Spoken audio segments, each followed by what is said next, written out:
So yeah, I'm going to read 3 poems. This poem I wrote a year ago in Camden, where I used to live for a short time. This poem is called A Letter to a Bird Trapped in a Subway Tunnel. Inside the subway station, I write a letter to the frantic bird who's flying to and fro. You have forgotten by this point that the world is open on the outside, that there is endless space, space that the sky represents. You have forgotten fresh air. You have forgotten trees. Your little lungs grow spastic as you tilt your head, absurdly standing centimeters tall on a gray subway platform. You have broken my heart, bird. This would have never happened if we weren't here. Humans have doomed you. You are God trapped in our small minds, searching for a way out. You are an embodiment of our existence, and that for human beings, escape is possible, but improbable.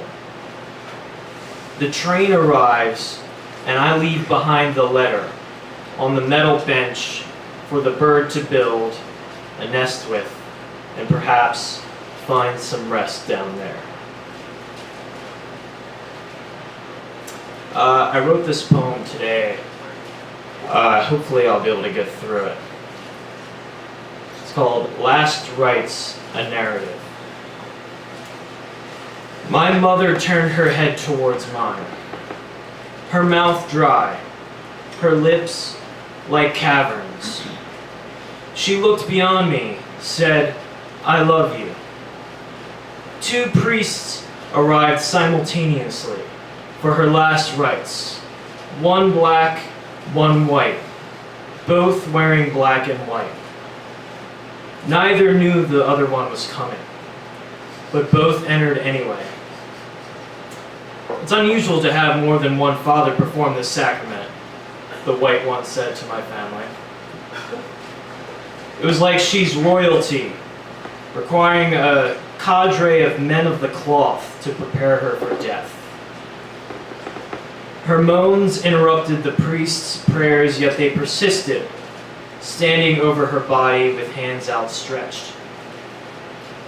I watched this ritual and thought of all the paintings I've seen of dying kings and queens being presided over by a crowd of people.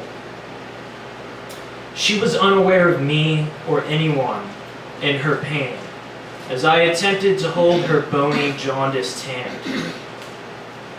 Her limp fingers rested in my palm as the priests ended their performance. We thanked them for whatever it was that they did. Days later, after her funeral, at the door of the church, one of those priests, the Haitian one who said Mass, apologized to me for leaving so abruptly. He said his mother died recently, so it was hard for him to witness the death of a mother.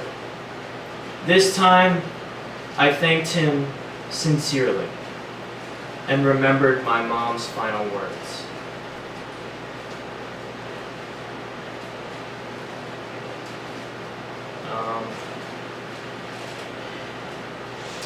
I wrote this poem yesterday. Let's see if I can get through this one. Etymology of a nightmare. In my dream you were dying. I didn't know yet that you were dead. In my dream you rested. I sat by you in an unfamiliar room. In my dreams I watched you die again, and again I experienced the worst pain I have ever experienced, which wasn't my pain, but bearing witness to the pain my mother felt as she died, and I dream again and again, every night, and again her death in a different way, all slow, quiet nightmares.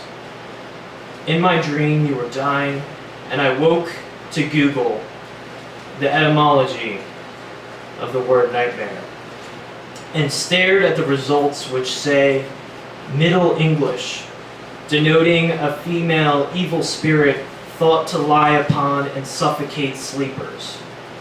From night plus Old English mare, incubus. And I think of the words God and death, and again I experience the worst pain, then try to shut it out, and my body rests, and your body rests, and my sleep is suffocated by your absence, and I think of my ancestors and how I speak their conqueror's language, and how many mothers of my ancestors have died by the hands of the English, and in my dream all of my ancestors are dying. I have betrayed their language by speaking the imperialist language, but from modern to middle to Old English, I cannot express how much pain there was in your breath. I can only convey your death through stating the inability to do so. In my dream you die, in my dream you are dying, in my dream you died, in my dream you have died, in my dream you were dying, you are dead, and it's not a nightmare. Thank you.